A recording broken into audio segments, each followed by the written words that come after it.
Welcome to my channel classes by Sunita ma'am. सभी बच्चों का हिंदी की क्लास में स्वागत है। तो आज हम इस वीडियो में पढ़ेंगे कक्षा 7 का निज भाषा उन्नति पाठ के दोहों का अर्थ। ये प्रस्तुत पाठ में कवि ने स्वाभिमान और देश प्रेम की भावना के विकास के लिए अपनी मातृभाषा के विकास पर बल दिया है और साथ ही राष्ट्रीय एकता एवं अखंडता के लिए परस्पर मिलजुल कर रहने का संदेश दिया है। तो सबसे पहले इनके दोहे का अर्थ जानने से पहले हम भारतेंदु जी की संक्षेप में जीवनी जान लेते हैं जिन्होंने इन दोहों को लिखा। जो भारतेंदु हरिश्चंद्र जी का जन्म 9 सितंबर सन 1850 ईस्वी को वाराणसी में हुआ था। भारतेंदु जी ने निबंध, नाटक, कविता आदि की रचना की और इनको हिंदी साहित्य के आधुनिक काल का जन्मदाता भी कहा जाता है। इनकी प्रसिद्ध रचनाएं हैं प्रेम माधुरी, प्रेम फुलवारी, उत्तरार्ध भक्तमाल और इनकी खड़ी बोली में गद्य में लिखा और गद्य लिखने के लिए लोगों को उत्साहित किया इन्होंने और ये अनेक भाषाओं के ज्ञाता थे।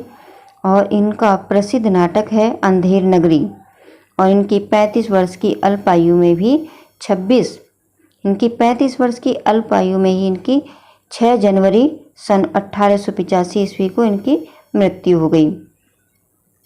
तो बच्चों जान लो भारतेंदु हरिश्चंद्र जी का जन्म कब हुआ था? 9 सितंबर 1850 को हुआ था। और इनकी प्रसिद्ध पुस्तक कौन सी हैं? प्रेम माधुरी, प्रेम फुलवारी और इनका प्रसिद्ध नाटक है अंधेर नगरी। और इनकी मृत्यु हुई 35 वर्ष की अल्प आयु में 6 जनवरी 1885 को इनकी मृत्यु हो गई।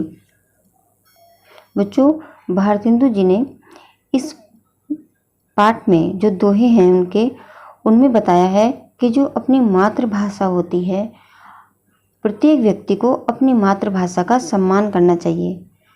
दूसरी भाषा भी सीखनी चाहिए लेकिन अपनी मातृभाषा का सम्मान करना चाहिए और अपने जो हृदय की बातें होती हैं वो अपनी मातृभाषा में ही दूसरों को समझानी चाहिए, क्योंकि अपनी मातृभाषा से ही आदमी के या व्यक्ति के जो भावनाएं होती हैं वो हृदय से निकलती हैं। तो इन्होंने कहा है कि अपनी मातृभाषा का सम्मान करिए। देखिए इनका पहला दोहा है, निज भाषा उन्नति है सब उन्नति को मूल, बिन निज भाषा ज्ञान के मिटे नहीं को सूल। बच्चों सूल का अर्थ होता है कांटे। सूल शब्द जो है कांटे के लिए आया है कि निज भाषा उन्नति है सब उन्नति को मूल।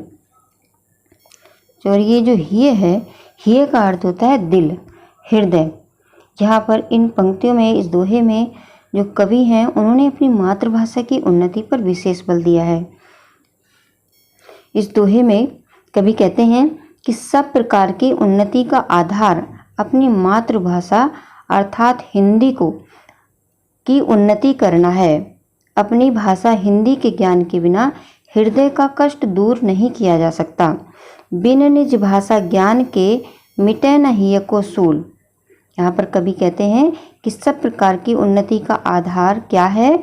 अपनी मातृभाषा हिंदी की उन्नति करना और अपनी भाषा हिंदी के ज्ञान के बिना हृदय का कष्ट या हृदय का दुख दूर नहीं हो सकता। इसलिए प्रत्येक व्यक्ति का एक कर्तव्य है कि वो सब प्रकार से अपनी हिंदी की उन्नति करे, हिंदी का विकास करे, क्योंकि हिंदी के ज्ञान के बिना हृदय के कष्ट दूर नहीं हो सकते।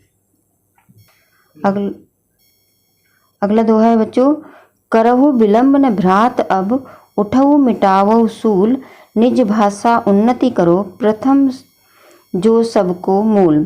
देखिए यहाँ पे भी सूल शब्द आया है। सूल का अर्थ होता है कांटे और भ्रात का अर्थ है भाई, विलंब का अर्थ है देर न करो और निज का अर्थ है अपनी। तो करहु विलंब न भ्रात अब उठहु मिटावहु सूल, इस पंक्ति का अर्थ है, इसमें भारतेंदु जी ने कहा है कि हिंदी की उन्नति के लिए थोड़ी सी भी देर नहीं करनी चाहिए। विलंब का अर्थ होता है कि देर नहीं करना है, यानी हिंदी के विकास के लिए, हिंदी की उन्नति करने के लिए अब आपको थोड़ी सी भी देर नहीं करनी है। वो कहते हैं, हे भाइयों, अब उठो और देर मत करो, अपने कंटक दूर करो, यानी अपने दुख दूर करो और अपने कष्ट का कांटा निकाल दो। आगे कहते हैं, निज भाषा उन्नति करो प्रथम जो सबको मूल। सर्वप्रथम अपनी भाषा की उन्नति करो और ये सब चीज़ों की उन्नति की जड़ है।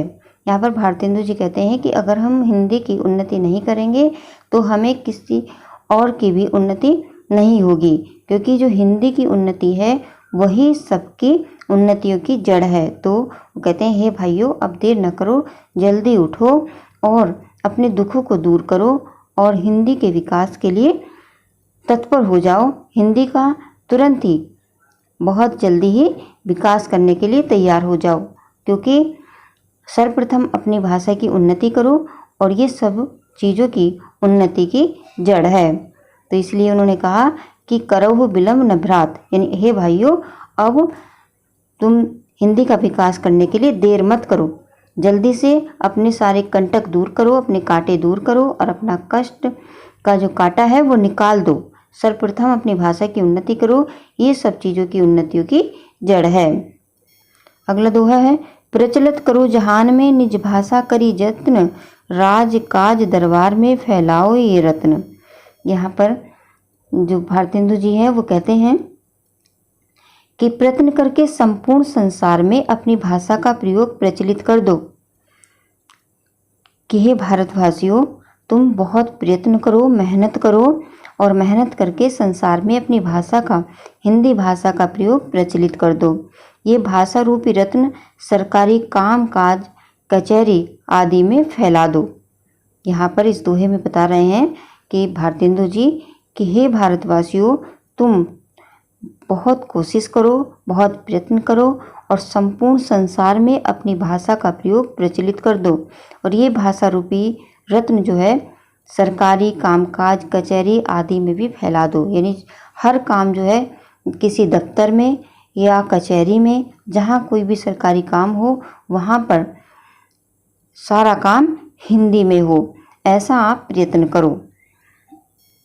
अगला दोहा है, सुत सो तिय सो मीत सो भृत्यन सो दिन रात, जो भाषा मधि कीजिए निज भाषा मन की बात।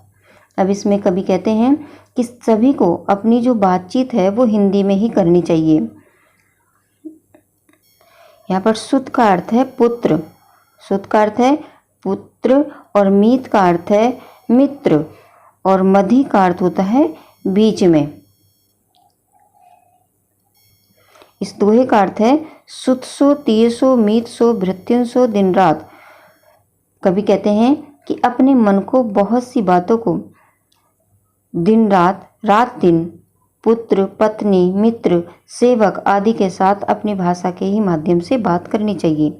यहाँ पर कवि कहते हैं कि अगर आपको बात करनी है अपने पुत्र से, अपने मित्र से, अपने भृत्यन, भृत्यन का अर्थ होता है सेवक, नौकर से, दिन रात, तो इनके बीच में यानी पुत्र के और मित्र के और सेवकों के बीच में, मधि का अर्थ होता है बीच में, दिन रात जब आप इनसे बातें करें तो हिंदी में ही करें। इस दोहे का यही अर्थ है कि कवि कहते हैं कि अगर आपको अपनी मन की बातें करनी हैं, किनके बीच में, अपने मित्रों के बीच में, अपने पुत्र के बीच में या अपने सेवकों के बीच में, तो दिन रात जब इनसे आप बातें करो तो हिंदी में ही करो। अगला दोहा है, निज भाषा निज धर्म, निज मान कर्म व्यवहार, सब बढ़ाऊ बेगी मिली कहत पुकार पुकार। यह मान का अर्थ होता है बच्चों सम्मान, ये मान का अर्थ है सम्मान और सबे का अर्थ है सब, और बढ़ाऊ का अर्थ होता है, बढ़ाऊ का अर्थ है यहाँ पर बढ़ाइए, और बेगी का अर्थ है यहाँ पर शीघ्रता से, जल्दी से। यानी मान का अर्थ है सम्मान और सबे का अर्थ है सभी और बेगी का अर्थ है बहुत जल्दी। तो इस दोहे में भी कवि ने अब सबको मिलकर के हिंदी भाषा के लिए उन्नति करने के लिए कहा है। उन्होंने कहा है निज भाषा निज धर्म निज मान कर्म व्यवहार। अपनी भाषा निज का अर्थ होता है अपनी। निज माने होता है अपनी या अपना, यानी अपनी भाषा। निज धर्म अपना धर्म, निज मान अपना सम्मान, और कर्म व्यवहार यानी अपने कार्य और व्यवहार, कार्य और व्यवहार।